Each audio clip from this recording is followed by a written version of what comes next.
بسم اللہ الرحمن الرحیم۔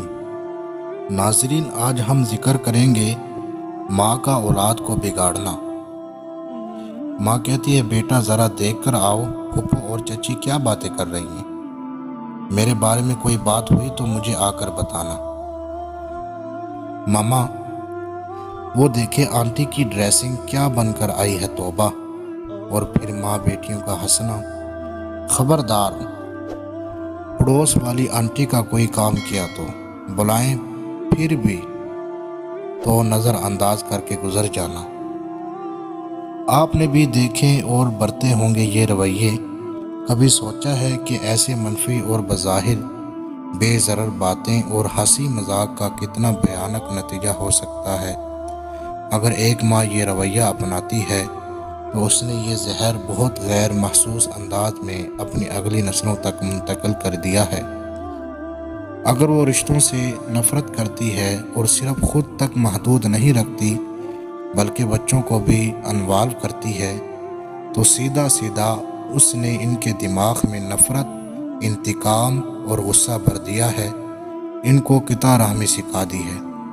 کسی تقریب میں کسی کے چہرے، کسی کی بات کرنے کے انداز، کسی کے چلنے بولنے، ڈریسنگ پر اگر آپ اپنے بچوں کے ساتھ بیٹھ کر کمنٹس پاس کر رہی ہیں تو پھر یہ بالکل ممکن نہیں ہے کہ آپ کے بچے کسی کی عزت کرنا سیکھ سکیں۔ وہ بھی اپنے آنے والی زندگی میں دوسروں کو ان کے ظاہری حلیوں پر مذاق اڑانا آپ سے سیکھ چکے ہیں۔ اور ایسی ہر منفی بات جو ماں سے سیکھی ہو تو بچے اس کو درست ہی سمجھیں گے، کیونکہ ماں ہی ہر بچے کا سب سے پہلا رول ماڈل ہوتی ہے۔ بچہ گود میں آتے ہی ہر عورت ماں بن جاتی ہے۔ اسے بہت سی باتیں سیکھنی نہیں پڑتی بلکہ قدرت خود ودیعت کر دیتی ہے، لیکن ہزاروں باتیں ایسی ہوتی ہیں جو ماں بننے کے بعد اسے سیکھنی چاہیے۔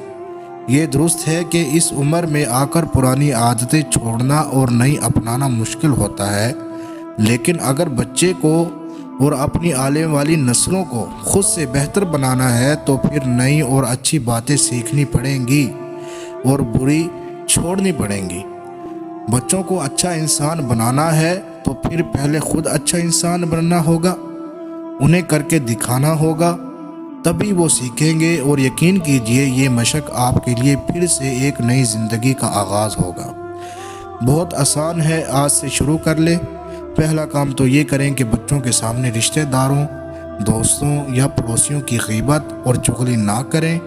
کوئی بھی ایسی بات جن سے ان کا شخصیات کا کوئی منفی پہلو سامنے آئے، اس کا ذکر نہ تو غصے میں کریں اور نہ ہی مذاق میں، کیونکہ آپ کو اپنے بچوں کو دوسرے لوگوں کی عزت کرنا سکھانا ہے۔